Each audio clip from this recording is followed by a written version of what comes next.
দাবি শুভ লাবণীরা নিজেরা বিচারপতির সন্তান হিসেবে পরিচয় দেন তাদের। যদিও বাবা ফজলুল করিম নিশ্চিত করলেন তিনি সুপ্রিম কোর্টের রেজিস্ট্রার হিসেবে দায়িত্ব পালন শেষে অবসরে। বাবা বিচারপতি ছিল। নাম আপনার বাবা? আমার বাবা না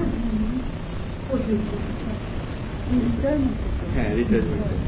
এ বলে আমার জমি নিয়েছে, ও বলে টাকা, একেবারে বিপরীতমুখী অবস্থান। অনুসন্ধানের অলিগলিতে সমীকরণ দল নিয়ে যাব আপনাকেও। আর আপনি নিশ্চয়ই ভাবছেন দুপক্ষকে মুখোমুখি করালে তো ল্যাঠা চুকে যায়, কিন্তু মনে আছে তো সাথী আত্মগোপনে কতটা যৌক্তিক হবে তাকে সিরাজগঞ্জের মুখোমুখি করানো। আর এইদিকে তো খবর এসেছে শুধু সাথী নয়, আরো অনেকের বিরুদ্ধেই নাকি মামলা করেছেন ইমতিয়াজ শুভ। সূত্র আসছে বিচ্ছিন্নভাবে। এর মধ্যে পাওয়া গেল ইমতিয়াজ করিম শুভ স্বামী পরিচয়ের তিনটি কাবিননামা। 2006 সালের 14 আগস্ট খালেদা জামানকে বিয়ে করেন ইমতিয়াজ করিম শুভ।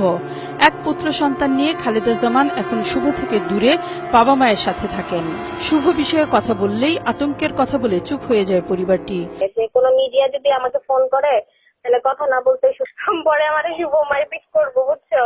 2012-তে ইমতিয়াজ করিম শুভর একই নাম পরিচয়ে আরেকটি নিকানামা হাতে আসে, যাতে স্ত্রীর পরিচয় সোনিয়া রহমান টিনা, বাড়ি গাজীপুর।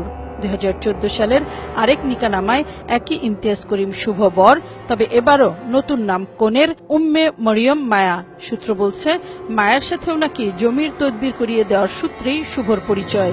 আর শুভর বর্তমান ঠিকানায় তার বাবা পুত্রের যে স্ত্রীর নাম জানিয়েছেন তিনি নাকি পুলিশের কর্মকর্তা।